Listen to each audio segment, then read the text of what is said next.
kumbaga nag-give up na ako in a sense sa life ko na gano'n na lang yung magiging buhay ko na ka-teenager ko na wala akong gustong gawin sa buhay na tatamad-tamad ako, nagkukulong lang sa bahay, nagbi-video game lang buong araw, college dropout, missed 300 classes in school. Pag tiningnan na, si Christian or si Paulo, walang mararating yan sa buhay.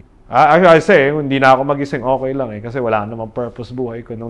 So imagine, yung pain na nakikita ko dun sa mga mata ng nanay ko na ginawa niya na nga lahat para madala kami doon. Tapos, ayun, iniisip ko lang siguro na kaya ako gustong bumawi sa nanay ko, sa grandparents ko na, okay, na makita nila na,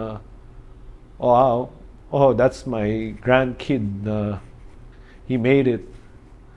That's my son, he made it. Gusto kong bumawi sa kanila na, no, gusto ko kayong maging proud. Like, you're gonna be proud of me. Lahat ng nagduda sa akin, papatunayan ko na, yung determination ko, yung patience ko, yung na kaya kong makamit yung mga pangarap ko na kahit at one point, parang wala ng purpose yung buhay ko. So, yun. Sa akin, para sa Viva Max, kasi may mga unique silang kwento na parang tabu na hindi na ikikwento sa mainstream. Sa akin lang naman, yung sa mga hindi pa nakakapanood, may mga pelikula din naman na hindi mo mapapanood sa ibang platform. Para sa akin yung Viva Max, ano yun eh, parang taste yan eh. Kumbaga, halimbawa, hindi naman kita pwedeng pilitin kung ayaw mo tong dish na to. Laging may... Pero maybe to another person, yun yung ma-enjoy nila. Kung hindi pa nila nasusubukan makapanood ng Viva Max, tapos curious ka, wala namang mawawala siguro sa'yo kung susubukan mo. Pero if you're, like I said, kung naghahanap ka ng parang kakaiba, Viva Max is one of those, isa dun sa mga platform na yun na makapagbigay ng kakaibang experience, kumbaga.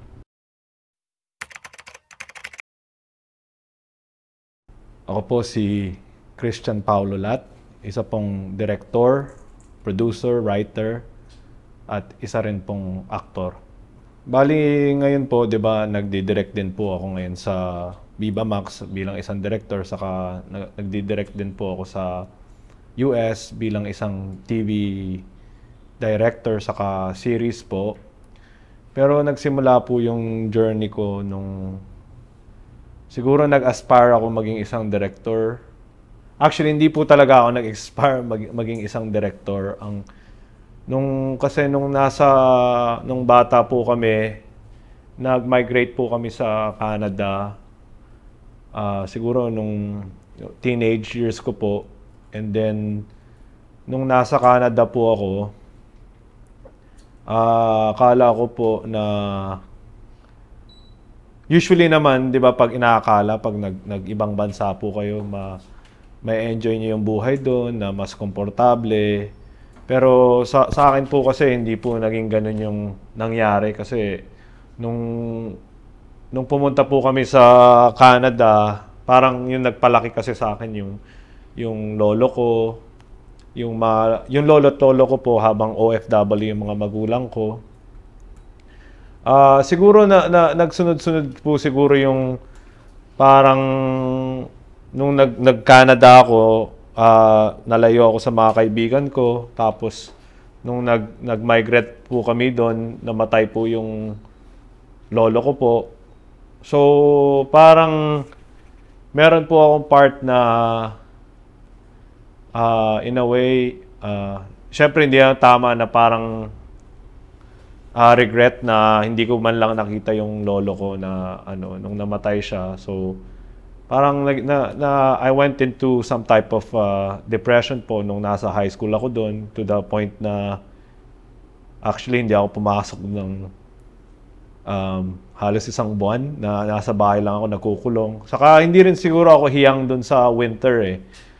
So parang yun, until throughout high school, siguro in total I've missed 300 classes in total. Kasi ganun lang ako, parang wala po akong motivation sa buhay. Tapos nagwo-work ako noon dati sa fast food worker, to the point na parang nagkataon lang siguro na tinatanong ko sa sarili ko na ito na lang ba yung buhay ko na magiging isa akong magwo-work na lang ako ng parang walang purpose sa buhay. So, parang kinausap ko yung nanay ko na, I really wanna become a performer. Kasi during that time, wala pa po sa isip ko yung pagiging director. Gusto ko lang, that time ang hobby ko po actually breakdancing, believe it or not. So, dancer po ako noon. So, nagbaka sakali lang po ako na, baka pag umuwi ako sa Pinas, pwede po ako maging isang backup dancer, dun magsimula yung career ko, to become a performer. Pero nung may time pa yun na hindi muna ako pwedeng umalis ng Canada until makuha ko kasi yung dual citizenship ko Tapos most of my family relative na tumulong na ma-sponsoran na makapag-relocate kami sa Canada.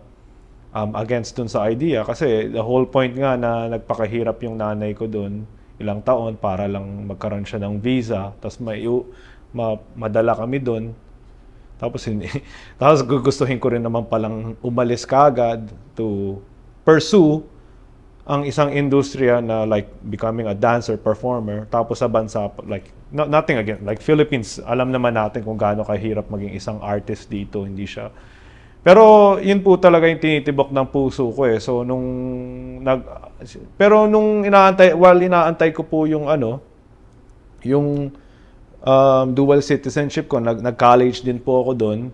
Pero actually pumasok lang ako ng isang linggo. Tapos pag-uwi ng one day ng nanay ko, parang tinanong niya ako ba't wala daw ako sa school.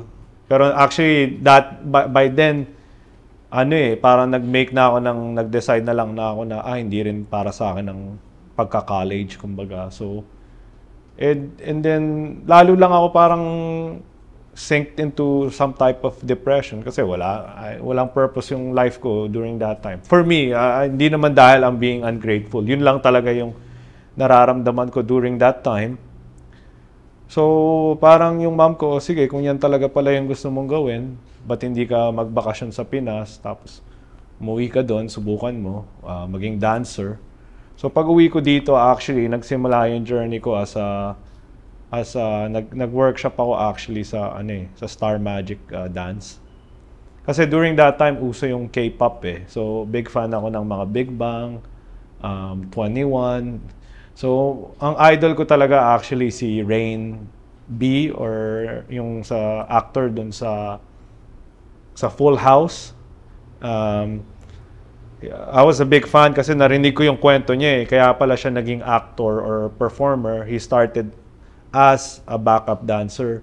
So parang sa akin, kung nangyari kay Rain yun, baka pwedeng mangyari sa akin. So ganun lang, alam niyo when you're that young, minsan, fine, let's call it medyo delusional yung pag-iisip ko noon that time. Siyempre, bata ako So, nung I made that leap here, meron na din ako na parang sinubukan ko yun, nag-workshop ako, tapos nakita ko yung mga dancers sa Pinas. Kaya pala pinaka-world class yung mga hip-hop dancers natin kasi grabe talaga sila, yung mga all-star, yung mga ganon, so yung mga G-Force. So sabi ko, even as a dancer, kasi yung style of dancing ko dati, break dancer hindi naman siya parang tugma sa choreography. Hindi ako magaling sa choreography. So even na parang as a backup dancer, mukhang malayo na. So lalo pa ako, again, I took another loss kasi nag-drop out na ako sa school. Dinala ko yung savings ko dito. Nag-dance workshop ako. Tapos sinubukan ko rin mag-audition. Kasi parang sabi ko, maybe I'll try acting din. So parang wala rin naman ako nakukuhang opportunity as an actor. So na ako parang on my last siguro mga few weeks dito,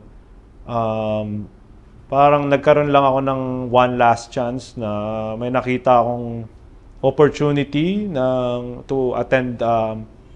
Sabi ko naman kasi pag bumalik ako dyan sa Canada, sa nanay ko, wala na for good, baka mag-work na lang ako sa waiter. Kasi until ma-figure out kung ano yung gusto kong gawin sa buhay. Pero parang nakakita ko ng advertisement about this, parang film school, acting school. Sabi ko, ano ba yung second passion ko besides dancing?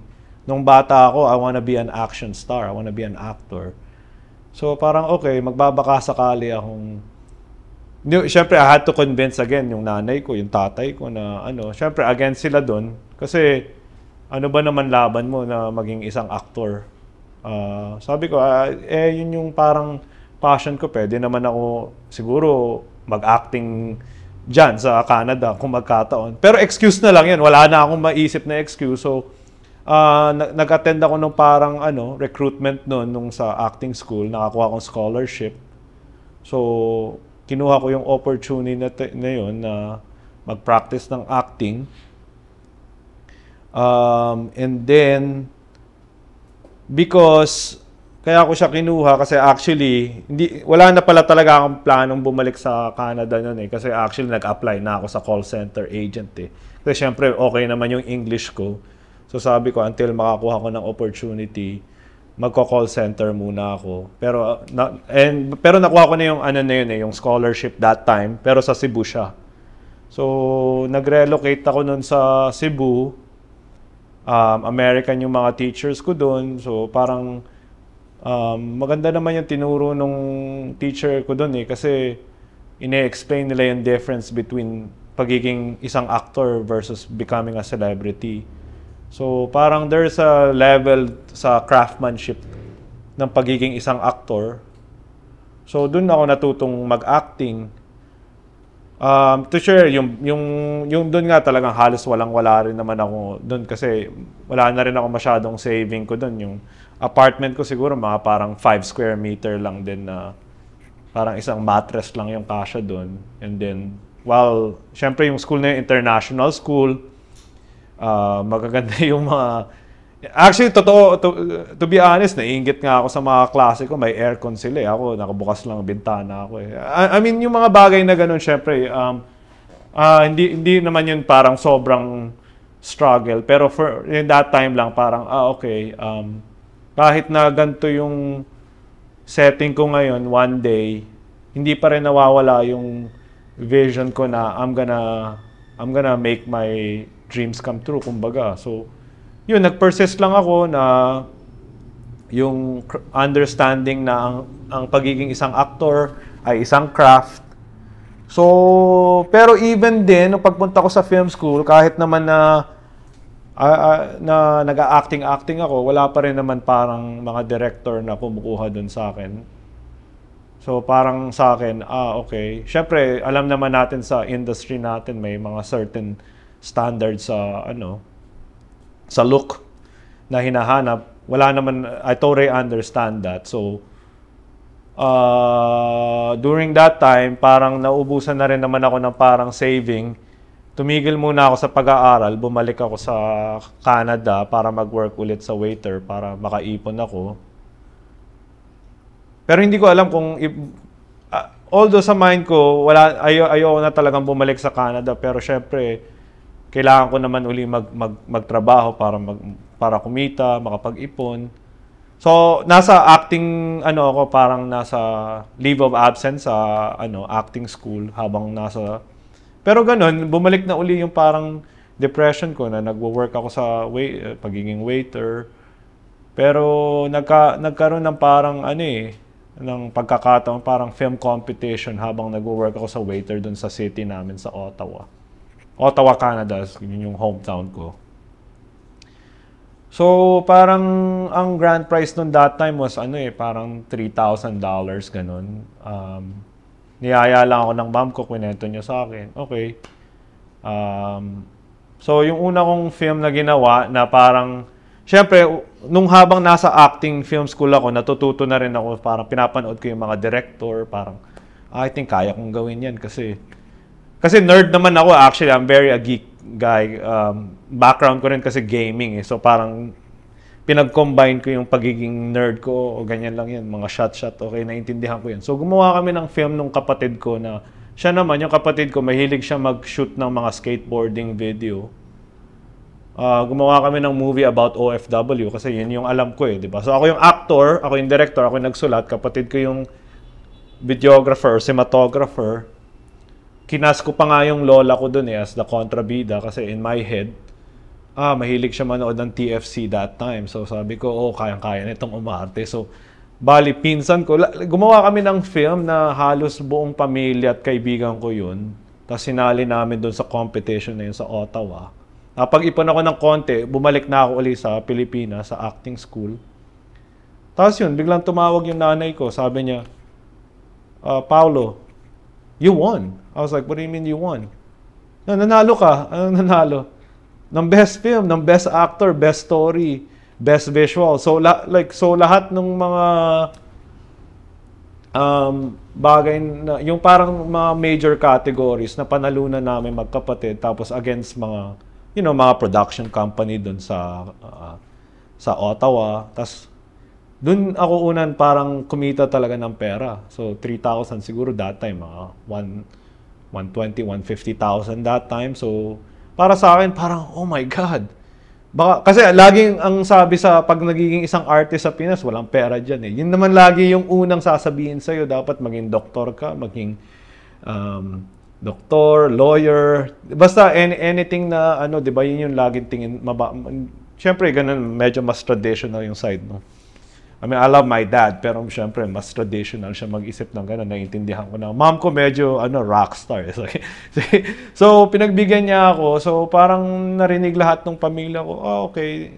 Kasi ang tingin sa akin ng family ko dun na parang nababaliw na daw ako kasi ba't ako umalis ng Canada? Bakit mo pipiliin bumalik sa Canada? Eh, dami-daming taong gusto nga mag-migrate. Ikaw, parang tingin talaga nila sa akin, well, siguro as an artist, di ba, medyo kailangan may something's all wrong. So yun, una kaming nanalo nung sabi ko, napatunayan rin, okay, pwede palang maging actor, director, blah, blah, blah. And so, tas nabalita kami nun sa ABS-CBN Canada. So parang nagsimula na yung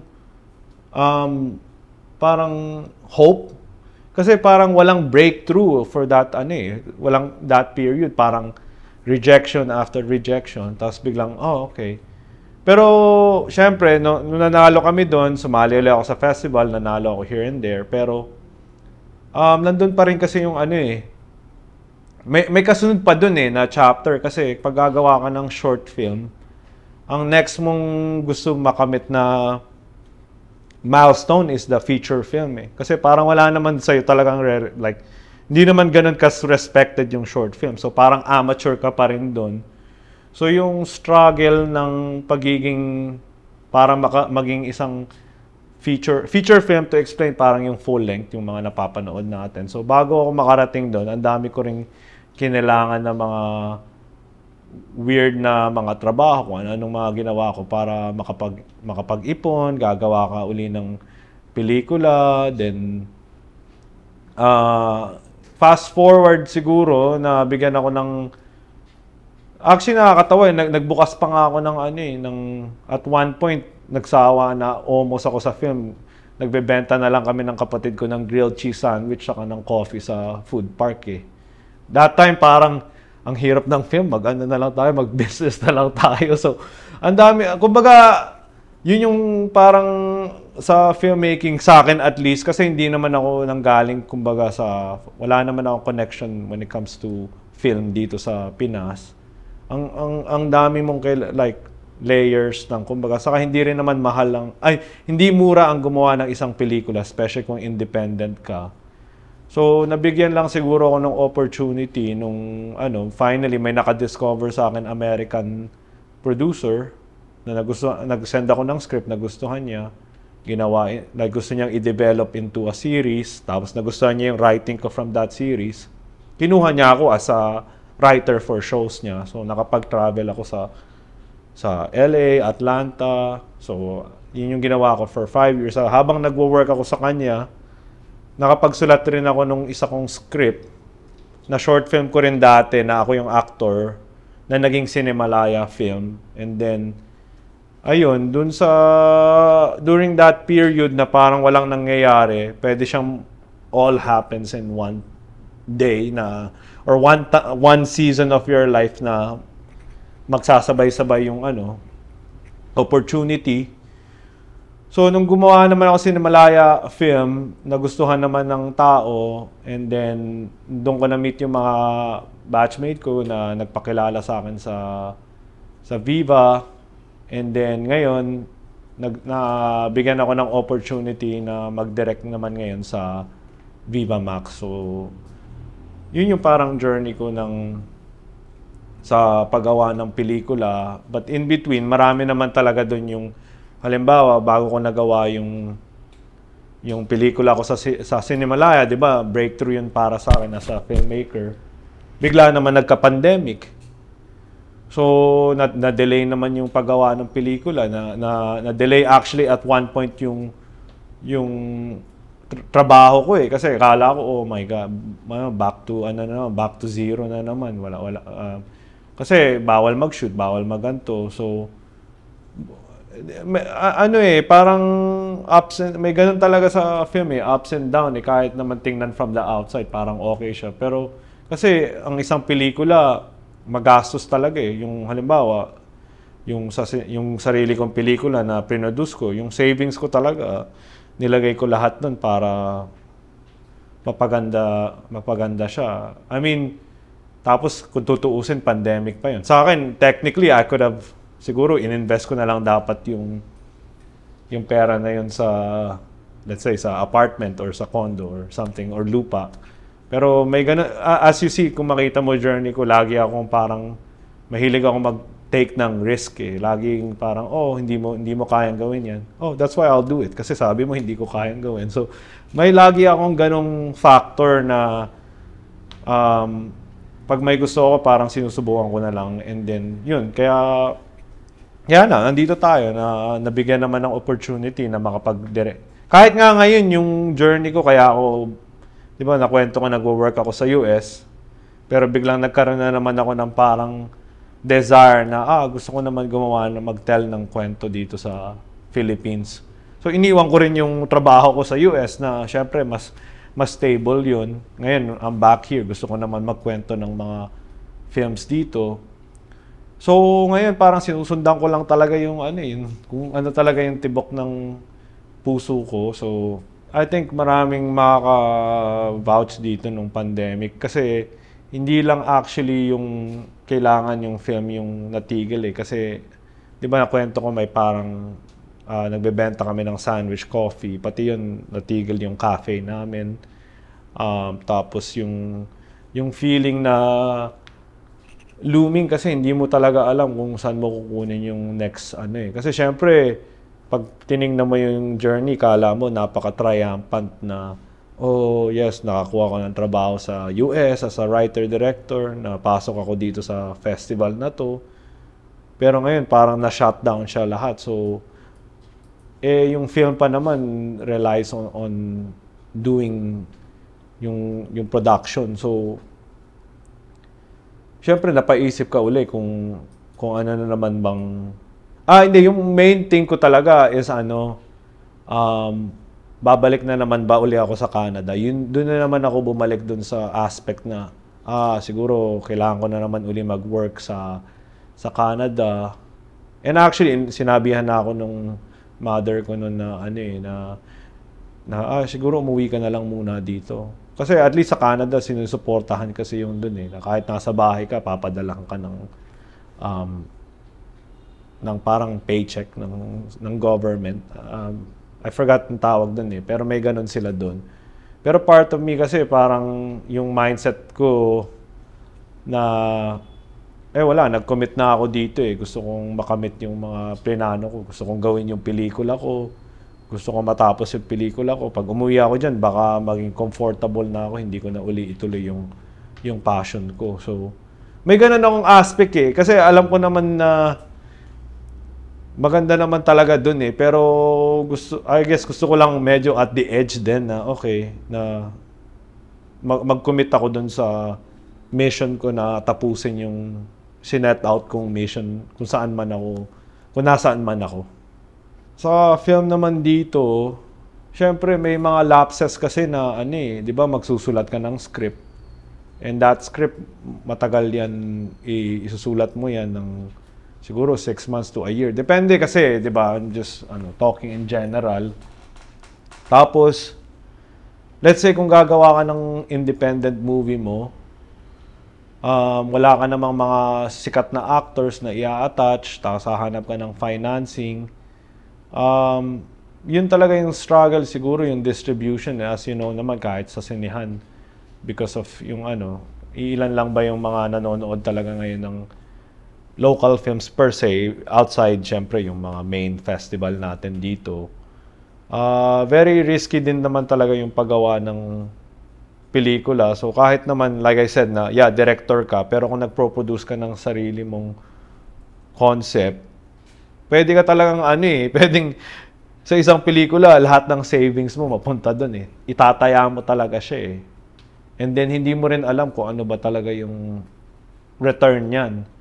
So yung struggle lagi is parang magsusulat ka, tapos may period doon, hahanap ka ng financing para mabuo yung pelikula. Tapos, nasa sa'yo yung risk na yun pag nilabas mo yung pelikula kung mababawi mo pa yung pinasok mong pera So, yun yung sa system siguro pag independent filmmaker ka. So, unlike naman syempre, iba yung pag nagwo-work ka sa mga network, sila yung magfa-finance. Pero even din kasi kung parang as an artist, di ba parang may mga kwento kang gustong ikwento na parang sa'yo nagkataon ganun akong tao So, yun lagi kong parang battle kumbaga yun yung lagi kong nag-iisip ako lagi na paano ko kaya ifa-finance to, paano ko kaya gagawin tong pelikula na to, sino kaya maniniwala dito, so laging may ganong factor kasi may genre akong gustong gawin sa akin kumbaga gusto kong gumawa ng mga action films, yung mga parang sa mga Korea, Japan, yun pa naman yung mga genre na hindi, kumbaga, cheap Hindi yun siya mura gawin So, siguro, yun talaga, to me, lagi kong iniisip yung kung paano ko matatapos or magawa yung isang pelikula. Kasi yung journey niya itself, minsan ang isang pelikula could take kung network yan, mabilisan yan. Pero minsan, pwedeng buong buhay mo nakataya dun sa ginagawa mong iisang pelikulang yun Yun yung parang, kung may isa ka lang pelikula na gustong gawin, years talaga yung aabutin from pag dinevelop mo siya until may palabas mo And pag pinalabas mo siya, walang guarantee na maibabalik mo yung pinasok mong return. And then now, mag-iisip ka kung paano mo babawiin yun. Yung main goal ko sa director kasi makapagkwento talaga ng ako naniniwala talaga ako kasi sa alam mo yung buhay, 'di ba, pag sinabi mong I think beautiful yung buhay Kumbaga alam ko may mga masalimuot, may mga gantong bagay, pero I think pag titingnan ko kasi yung Philippines itself, marami tayong magagandang kwento na hindi pa nakukwento sa ibang bansa. Like, alam ko saka naniniwala talaga ako sa potential ng mga talent, mga creative sa bansang to. So, kaya ako siguro, di ba, yung nabigyan ako ng opportunity gumawa sa makapagkwento sa Viva Max, di ba sa Cinemalaya, itong mga bagay na to, tinitake ko siya as a stepping stone para maikwento yung mga kwentong hindi pa para mapanood ng tao sa ibang bansa. Kasi pag tinitingnan ko yung mga neighboring Asian countries natin, pinapanood naman halos ng lahat, yung mga Koreans, Japanese. So ang laging tanong ko, like if nagawa ng mga bansang yun yung makapagkwento ng something na pinapanood, kinokonsume ng ibang bansa. Bakit? I believe naman na naniniwala ako, hopeful kasi ako, as you see, na lagi ako hopeful na one day magkakaroon tayo ng ganong klaseng film, kumbaga. I think ng unique sa akin para sa Viva Max kasi may mga unique silang kwento na parang tabu na hindi na ikikwento sa mainstream. Na actually naman, when you think about it, maraming magagaling na mga artists na nagwo-work sa Viva Max, saka mga actor. So ako na parang sino ba naman ako na hindi bigyan ng para hindi magkwento as well sa Viva Max. Kasi parang medyo mas open yung, kumbaga kung ikukumpara ko siya sa pagpipinta, like painting, pag binigyan ka ng iba-ibang kulay, parang doon pwede mo talaga i-explore yung pagpipinta mo na wala. Kasi syempre pag mainstream, laging may limitation dito, may limitation dyan. Ang sa Viva naman, parang syempre, di ba, mas sexy lang yung parang genre niya. Pero may mga kwento din siya eh. So, pag sa pagkwentuhan na, okay, pwedeng ganito yung, kahit nga yung dialogue, hindi kailangan i-censor in a sense na, kumbaga, as a writer, ano yun eh, parang sa totoong buhay, nagmumura naman talaga tayo eh. Sa totoong buhay, ginagawa natin to. So, yung parang, para sa akin, if I describe, napaka makulay ng paggawa ng pelikula sa Viva Max as a filmmaker, kumbaga. Siguro naman syempre hindi ko naman wala sa akin na hindi ko naman job na baguhin yung tingin ng tao kung yun yung tingin nila. Sa akin lang naman yung sa mga hindi pa nakakapanood, syempre may mga pelikula din naman na sa Viva Max na I said na hindi mo mapapanood sa ibang platform. Pero kumbaga kasi para sa akin yung Viva Max, parang taste yan eh. Kumbaga halimbawa, hindi naman kita pwedeng pilitin kung ayaw mo tong dish na to. Kumbaga you always have an opinion sa isang bagay. Halimbawa, itong restaurant A, restaurant B. Restaurant A, hindi yan masarap, blah blah blah. Pero maybe to another person, yun yung ma-enjoy nila. So yung iba naman, baka kung hindi pa nila nasusubukan makapanood ng Viva Max, tapos curious ka, wala namang mawawala siguro sa'yo kung susubukan mo. Parang yun yung masasabi ko. Kasi hindi ko job ang mag-decide kung ano yung parang maging judgment ng isang tao. Ang job ko lang is makapagkwento.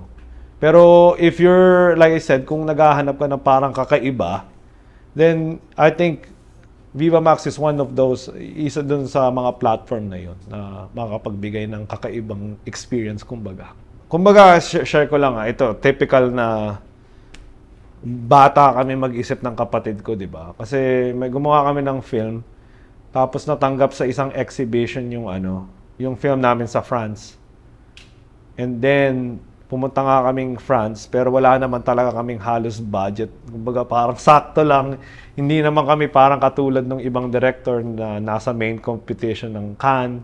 So parang naaalala ko kasi yung, again, ito yung ibig sabihin ko, pag short film ka lang, like parang may internal ka na parang amateur pa rin kami, magkapatid. So parang nanonood ako dun sa mga director, actor na nasa red carpet. Well, kasi sa akin, parang one day, gusto ko rin naman matikman siguro yung pagkakataon na makagawa ng pelikula na full length, kumbaga, and naaabot sa mga festival. Pero ang nakakatawa kasi doon, nag-decide kami magkapatid na mag-shoot ng film sa Europe. Alam mo na, parang nasa Europe na tayo, bro, gawa tayong pelikula. Pero hindi naman namin kabisado yung way around. So, I think pumunta pa kami actually in Sweden. Pero pagdating namin sa France, hindi naman kami marunong hindi kami marunong mag-French. So, hinahanap namin yung Airbnb namin magkapatid. Pero wala sa amin gustong kumausap. So, the whole night naglalakad lang kami. Tapos nanginginig na kami, nalamig na kami, and then wala na kaming choice kundi natulog na lang kami sa parang train station that night. So parang homeless kami for one night. Tapos paggising ko, tumatawa yung kapatid ko kasi parang nakasandal daw ako dun sa homeless guy. So parang, I think kung parang funny moment yun, yung parang nakakatawa kasi alam mo yung kung ano mga iniisip namin na gagawa kami ng pelikula, blah, blah, blah. Tapos wala naman kami yung budget para yun sa mga ganon to get around. And then siguro memorable experience sa Viva Max naman. I think just in general naman, ano eh, parang, kasi ako, ano eh, acting yung background ko. So, siguro every time lang naman na nakakita ako ng parang memorable na acting performance na parang, oh, okay, if this was in mainstream, hindi ko naman maisusulat or madidirect in a way. So, pag nakaka-create siguro ako ng scene na parang, hala, parang sobrang yung level of realism kumbaga sa ano sa scene. Pero alam mo namang ano, syempre lahat naman sa set professional. So pero pag nakakita ako ng performance na parang wow, that's ano, yung more on acting wise. So Viva Max naman for me, yung na-appreciate ko nga, I said yung openness when it comes to the range in writing, and then yung kung anong pwede mong gawing scene kumbaga. So laging ang naging process ng filmmaking sa akin parang ano eh, gambling eh. Alam mo yung parang kailangan mo laging sumugal eh.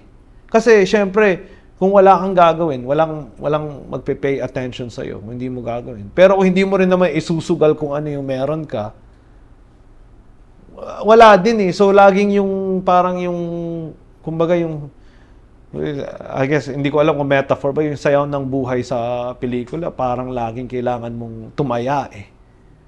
So, hindi mo alam eh, parang ang paggawa ng pelikula, kung syempre, kung mas may budget ka, mas may time ka, lalo mo yan mapapaganda. So, pag connected na yung parang personal mo na love towards sa ginagawa mo, walang parang enough na pera para ano eh, kaya laging ganun yung labanan sa paggawa ng pelikula is like, okay, tatayaan na naman tayo, tapos saan ko na naman kukunin to, tapos balik ka na naman, back to zero ka na naman, o hahanap ka na naman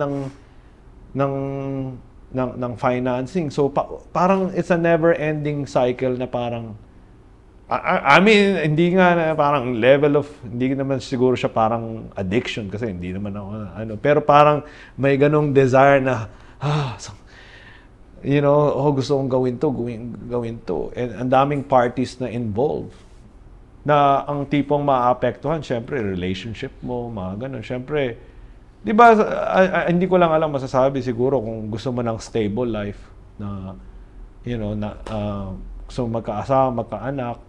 Pero kung may ganun ka mga factor na kailangan mo itaya yung syempre may mga story ako narinig na sariling bahay nila, minomortgage nila para matapos nila yung pelikula. Parang may ganung laging factor for me yung paggawa ng film kasi syempre yung mahirap pa yung syempre yung sa sinihan, di ba, unlike di ba sa ibang bansa may mga nanonood pa rin talaga sa mga sine. Dito, bibihira. Minsan, one day pa lang, ipo-pull out na pelikula mo. So, imagine, pinaghirapan mo yun ng ilang taon. Nag-pull kayo ng gantong kadaming resource. Tapos, isang araw lang, tatanggalin na sa sinihan. So, yun yung parang I would say naman siguro na more. So, syempre, pag nagsisimula ka, ang struggle is paano ka mabibigyan ng opportunity para makapagkwento ng mas mahabang pelikula. Now, nagagawa ka ng mahabang pelikula, paano mo naman siya maibebenta or madidistribute? So, parang laging may ganong, I think, yung siguro for me, yung parang, yung nature ng paggawa ng pelikula yung mahirap. Kasi parang, sugal talaga siya. Yun sa akin, yun yung mind, that's how I see it, kumbaga. Yung aspeto naman kasi ng pagiging director, kung kabisado mo naman yung ginagawa mo, prepared or ano ka naman, naghanda ka naman, planning, tapos matitino naman yung, assuming magaling yung cast and crew mo, actually sila naman talaga yung bumubuhay doon sa film. Ikaw lang naman doon yung parang nagsasabi ng, hey, gawin mo to, gawin mo yan. Ang challenging, like I said, going back, yung lagi na naman talaga yung comes back kung sino magfa-finance niyan. Kasi wala naman talaga yung movie kung walang financing. Kahit gaano ka pa kaano na ang kalaban mo pala as a director lagi is the time. Kasi syempre more time equates to again gastos na naman. So yun lagi yung kalaban mo as a director eh, kung ano yung parang budget eh, kung paano mo pagkakasyahin at paano mo papagandahin. Kaya parang napaka napaka-critical mo na siyempre kasi 'di ba minsan pag minadali mo, iko-compromise mo yung itsura ng scene. Um, So, laging nandun eh. So, dapat pag nag-show up ka sa director, siguro yung preparation talaga, prepared ka na, tapos mag-commit ka dun sa, ano, dun sa plano mo. Kasi minsan hindi ka talaga mabibigyan ng parang pagkakataon na, magkamali in a sense eh. Nagkaroon din ako ng pagkakataon na, actually, na-anxiety ako dun sa moment na yun eh. Na, di ko na lang kukwento kung saan, pero basta may naka-work na ako na ibang bansa na lang to, sa ibang bansa naman. Siyempre, mas iba yung actors dun sa ibang bansa eh. Medyo mas may attitude dun eh. So, nakakapag-demand kasi sila kasi 'di ba may mga ganun na wala hindi ko gusto gawin yung direction na yan. I'll do gusto kong gawin ko anong gusto ko. Tapos yung bigla ka nilang magte-threat sila na magwo-walkout na lang ako, ayoko niyan. Parang alam mo yun, yung pag nag-attitude kasing ganun, sa ibang bansa kasi pag na-delay kayo, ikaw yung sisisihin eh. Parang ayoko mapahiya. So, nagkaroon na rin naman ng pagkakataon na may naka-work na ako na ganun na parang nag-attitude na ayoko gawin yan. Or yung uso naman yun, pag pinanood mo kahit sa US, yung minsan yung actors ayaw lumabas sa trailer nila. Kasi may mga ganun, may mga trailer sa ibang bansa eh. So, siguro yun, talagang kasi syempre behind na ka kayo sa schedule tapos biglang ganun. And then, pag nagwo-work ka kasi sa TV series, yung director hindi sila yung parang angat eh. Laging may producer pa na, executive producer kumbaga na. So ang bigat kasi nung pakiramdam nun kasi pag, hindi naman ikaw yung may kasalanan, pero pag sinilip na delay, ikaw yung sisisihin. So, syempre kung again, going back to sa sinasabi ko, ang dami nakatayang, kumbaga, resource para magawa yun.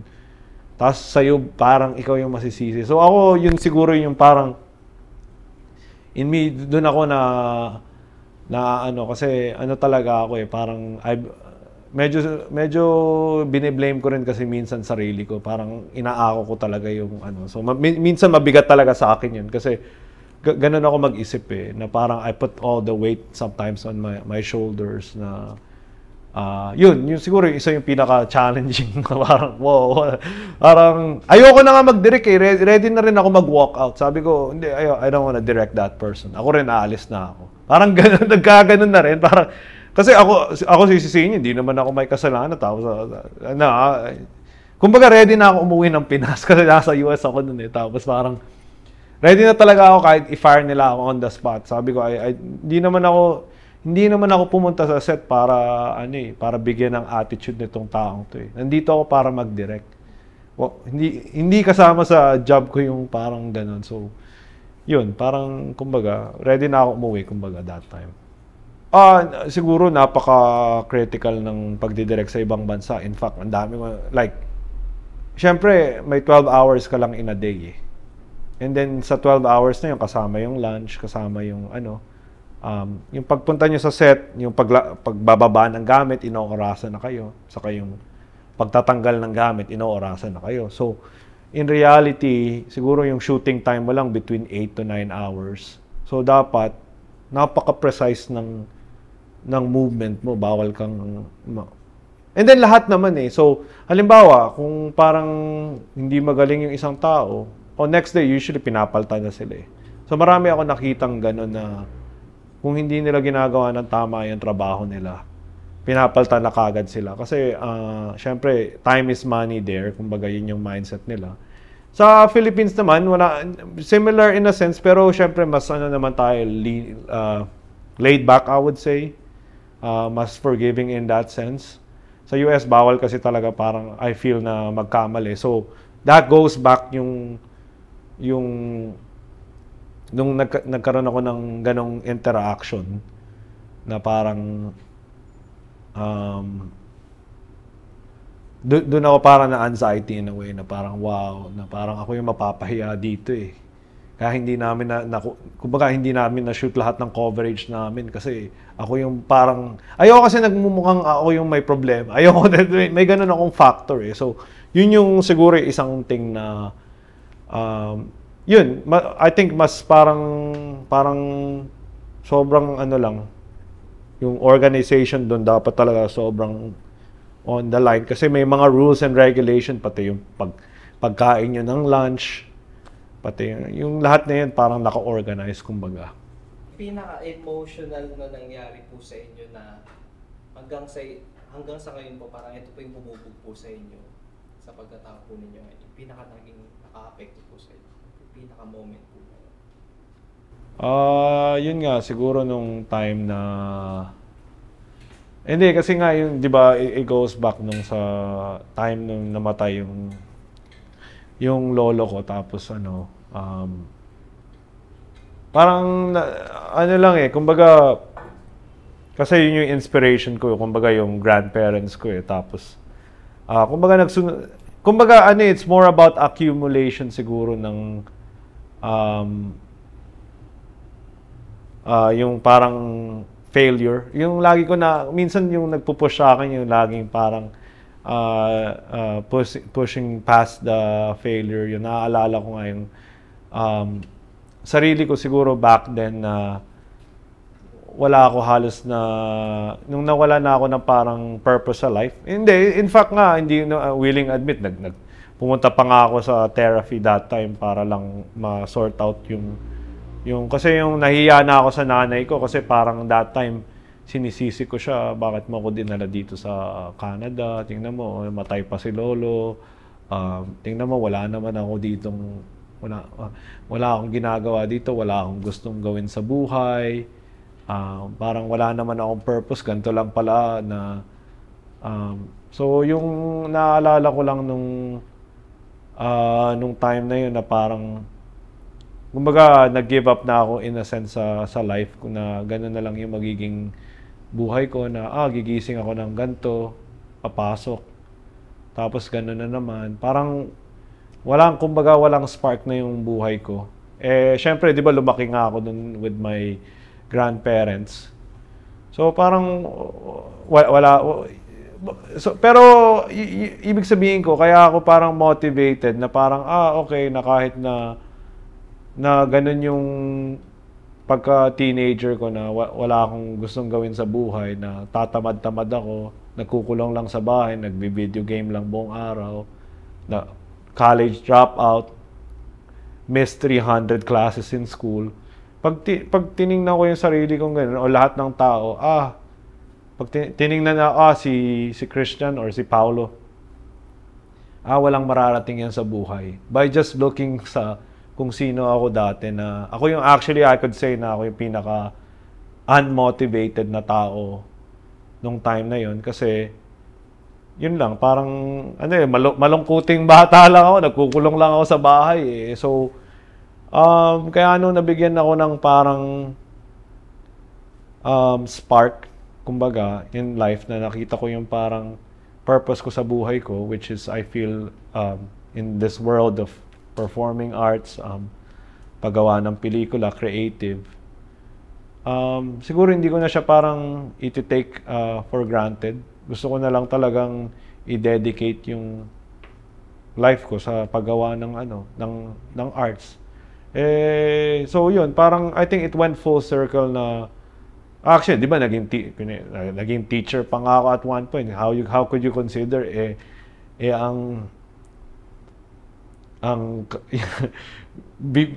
I missed so much classes, drop out ako, tapos nakapagturo ako ng paggawa ng film. So, ang daming parang, siguro yung lesson ko is na, in a sense, wag kang mag-give up. Siguro yung biggest lesson ko is that, siguro sometimes hindi mo pa nakikita yung gusto mong hanapin sa buhay. And then, hindi ka naman talaga, I felt lost in a sense, diba? So, parang, ligaw na ligaw ako to the point na napaka parang wala na, lagi ko kinasabi sa nanay ko, wala nang purpose buhay ko, wala nang purpose. Laging like I would just kung I say, hindi na ako magising, okay lang eh. Kasi wala namang purpose buhay ko.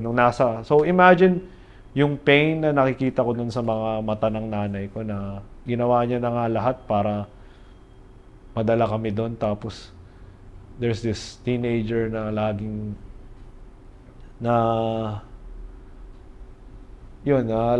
nagko-complain sa buhay. So ayun, iniisip ko lang siguro na kaya ako gustong bumawi sa nanay ko, sa grandparents ko na, okay, na makita nila na, that's my grandkid na he made it. That's my son, he made it. So, na kahit na